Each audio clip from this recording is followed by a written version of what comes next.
Hello, I'm the Nostalgia Critic. I remember it so you don't have to. We're all familiar with the term damsel in distress, the helpless female who always has to be rescued by the male, and in return turns herself into the reward. It's a cliche as old as time itself. But in recent years, it's gone through sort of an equal rights movement. We've discovered that even males have to be rescued once in a while, and that truly, stupidity knows no gender. But god damn it, do they have to be so obnoxious?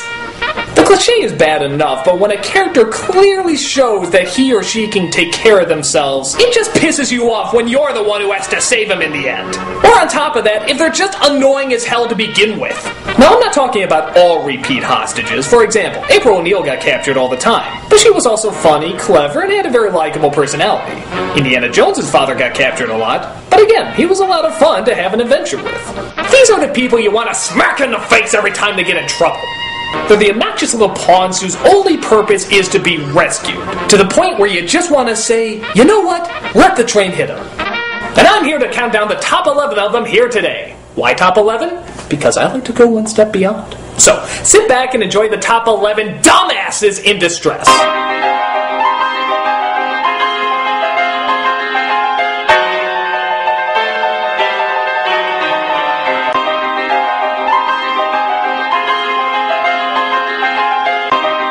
Number 11. Mary Jane Watson. Now I'm going mainly by the movies with this, though I did hear she gets kidnapped a lot in the comics and the cartoon.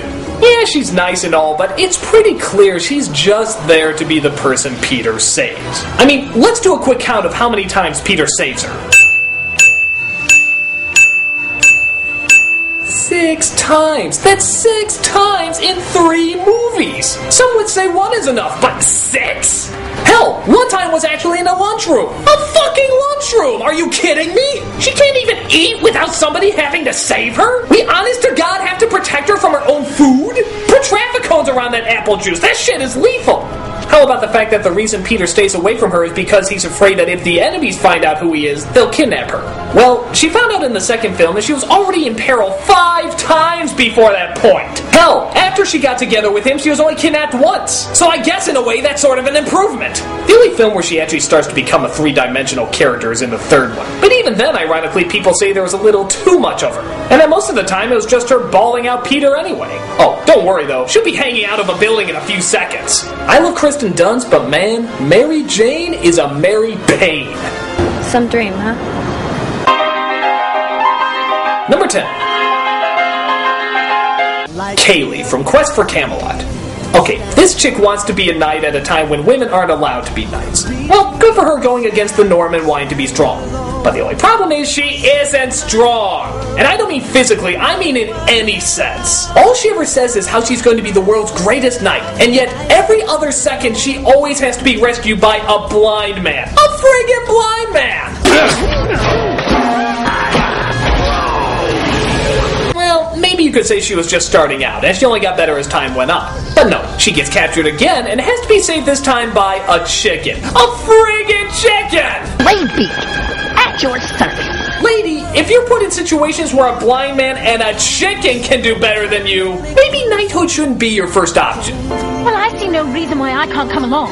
I can think of only one time where she saved the blind guy, but that's it. Every other time, it's just her getting captured and yet still boasting about how she's going to be the world's greatest knight. Young lady, you definitely need a career change. I want to save Camelot. Number 9. Wheelie and Short Round from the Temple of Doom. Say what you will about the other Indiana Jones movies, but they had some kick-ass leading ladies. Marion? Awesome. Dr. Schneider? Awesome. That Russian dominatrix? Weird, but still awesome. And then you got Willie. That pain in the ass who never shut the fuck up. We're not sinking! She contributes nothing, constantly has to be saved, and all she does is bitch and moan throughout the entire film. Wait a second, Andy! I can't go to Pancot! I'm a singer! Oh, I need to call my agent. Oh, now that's a lady I want to fight for. The biggest trouble with her is the noise. She's so annoying that Indy would rather make out with naked statues. Hey, at least they're quiet. Hey, I'm right here. But But she's not the only one who's a pain in Kali's balls. Short Round is also an obnoxious little fortune cookie. Okie dokie, Dr. Jones, hold on to your potatoes. I don't know if it's mean to say or not, but his accent drives me nuts. Actually, I take it back. It's not the accent, it's the fact that he screams every line with that accent. You say to stand against the wall. It wasn't me. It's her. Wake up. God, shut up! Come on, let's go, let's go. I could watch that scene where he gets smacked like a bajillion times. Joy! I also love that scene where he breaks through the bridge. Not very funny. To his credit, he does help Indiana Jones out once in a while, and I guess it is pretty cool that he can drive a friggin' car. But most of the time, he's just being rescued from the bad guys, and screaming all the way. Indy, if you honestly think these two are worth dying for, they ain't. Trust me when I say, your Willie is not worth saving when she acts like, well, your Willie. He no nuts. He's crazy. Number 8. Robin. Just about every variation of this character has him as the whining little decoy. I mean, just look at what he's wearing. Batman is dressed in black so he can blend into the shadows. He wears the mask so he can strike fear into the heart of his enemies. Robin just looks like a bullseye. He seems to just scream, "Hit me!" Everybody knows it and everybody makes fun of it. Even Tiny Toons. Someone I can train. Someone who can wear a bright red uniform and draw all the fire, attention. So what do you say, decoy, to take hostage?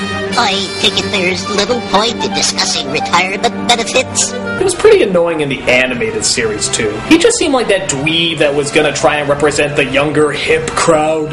No problemo, Batman. Yeah, remember how many times you said that growing up? Don't look at me. I flunked Greek mythology, remember? Surprisingly, the character was a little more badass when they switched him to the younger kid. But even then, he had his fair share of hostage situations too. Actually, Robin was one of the few things that the movie Batman Forever did okay. They did make us feel the pain that he was going through, and shockingly even managed to turn that bullfighter cape into a pretty cool costume. It's the only time Robin actually sort of looked classy. But even in that movie, by the end, he had to be rescued 1, 2, 3 times in the entire third act. And of course, do we even need to discuss Batman and Robin? Yeah. How does dialogue go again?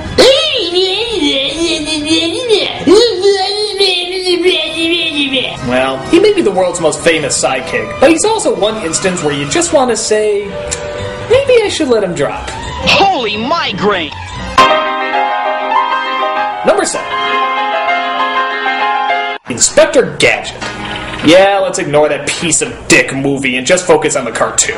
Inspector Gadget really pisses me off because he has all the power in the friggin' world. He's like RoboCop times 10. He has every gadget for every problem. And what always ends up happening? His damn 10-year-old niece always has to save him. I think I know what they're up to. Good God, why didn't they just give her all the cool little gadgets? I mean, true, she has that book and that watch, but couldn't they just put all that stuff in an intelligent person? In fact, how cool would it be if Penny got all those gadgets? Pretty fucking sweet. As much as Penny always had to rescue her uncle, it was sort of a strange circle of abductions they had going on. When Inspector Gadget gets in trouble, Penny has to save him. When Penny gets in trouble, Brain has to save her. But when Brain gets in trouble, Corporal Cape Man has to save him, but if Corporal Cape Man gets in trouble, well, the fucking world blows up. Bottom line, just don't rely on this idiot. He's a fucking lemming. I guess he made the show fun for kids, but man, someone seriously needs to give this inspector a clue. You can count on me, Chief. I'm always on duty. Number 6. Lois Lane. Well, you know, you can't have a dumbass in distress without mentioning her. A lot of this depends on what version you go to, though. If you go to the older comics, she's just a dimwit who needs rescuing. Black and white show, dimwit. Old cartoon, dimwit. By the time the movies hit, though, she was a little bit more developed and grew much more attitude. The same thing can be said for the animated series, where they turned her into a much more cynical and enjoyable character. But you could make the argument that this only made her worse. In the old days, it was just common for women to just be the reward for the man, and therefore be underdeveloped. But with the movie and the cartoon, they developed her as a tough, no-nonsense person. She would do anything to get the story and was determined to put her all into it. So really, her getting kidnapped all the time doesn't make a whole lot of sense. I guess the idea is that she's way in over her head, but they establish that she can be really smart. And a smart person wouldn't constantly need someone to save her. She could probably take care of herself. By doing this, she becomes less of a character and more of an annoyance. You just want to say, dude, don't go in there! You know what's gonna happen! Take the hint! This also makes her maybe a little bit too reliable on Superman. For someone so smart and independent, she sure is willing to just throw herself for him, isn't she? They even poke fun of how many times Superman rescues her. You just hold on that little lady and you'll be along. Miss Lane. Lane? Lois Lane? The one Superman always saves? Afraid so. At least with April, you sort of knew she was greedy and probably deserved what was coming to her. On top of that, she served as the hero's means to interact with the human world. Lois's job just seemed to be to get caught, and then report on it. I admire later versions for trying to make her more three-dimensional, but maybe that just makes her stupider.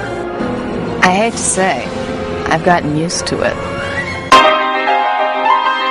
Number 5. Jubilee. She's very similar to Robin in that she was supposed to represent the younger crowd who watched the story, and for a while, she did. In the first few episodes, she actually does have some real good lines. Get down! I don't have a whole lot of choice. I mean, sure, she got caught a lot, but she was starting out, too. But by the time the first season went by, not only was she getting caught a lot, but she was a whiner. Are you blind? Is this gonna take long? What is your problem? He's on our side! With Robin, you sort of knew he was dead on arrival. You know he's never gonna connect with a younger crowd dressed like that. And plus, a grown man hanging out with a little kid. Kinda creepy. But Jubilee, despite also having a weird wardrobe, had a better chance of connecting because she was part of a group. And on top of that, it was a group of rebels, which every kid loves and relates to. So that's why it really sucks that she became such a third wheel. We wanted to feel like that kid who was part of the team, but she mostly just complained until somebody would come along and save her. And we didn't want that representing us. We wanted to fight right alongside them, not be saved all the time. I don't recall her being too much better in the comics, but at least she did have a few more kick-ass scenes. In the show, however, her power is about as effective as... A spray can! Yeah. What else can you say but... Does a mall baby chili fries? that? Number 4. Scrappy Doo. Oh my god, I hate this little turd. This was Scooby-Doo's, I don't know, nephew, cousin, weekend son, I have no idea. But he was annoying as hell. He would always act tough and rush into situations thinking he could save the day. But of course, he's the size of an 8-ball. So physical violence is probably not going to help you here. Let me at him! Let me at him! Naturally, Shaggy and Scooby had to go in and rescue him every time he'd throw himself into peril. Yeah, you're making these guys look brave. Come on, Uncle Scooby. Da-da-da-da-da-da. His voice was annoying, the character was annoying, the fact that he never shuts up was annoying. God, he was annoying! Oh, and did I forget to mention his annoying catchphrase? Oh, God. First the Pound Puppies movie, now this? When are you gonna learn that catchphrase isn't gonna catch on? If I ever see a dog like him crossing the street, I'm stepping on the gas. Because the sooner I can eradicate this little bitch from being anybody else's problem, the better. I'm Scrappy Doo! Number 3. Jar Jar Binks. As if I even need to go into much detail. He cemented himself as one of the most annoying characters in all of cinema. But on top of that, he always has to have his ass saved as well. Even when they first meet him, they have to rescue him from something. That's a good introduction. You saved my again! What's this? A local. I think the most I've ever seen him do in these movies is lead them to where the underwater city is. That's it. Everything else is either getting himself in trouble or getting other people in trouble. And then somehow this guy actually gets a position of government. Though I guess that makes sense, saying nothing but garbage, being terrified of people, and yet never listening to what they have to say. Yep, that adds up. And I guess I'll point out what everyone else has as well. If Jar Jar was never put in power, then the Emperor never would have made his clone army, and everything wouldn't have gone to shit. So, yeah, everything that goes wrong in the following movies, you can totally blame on Jar Jar.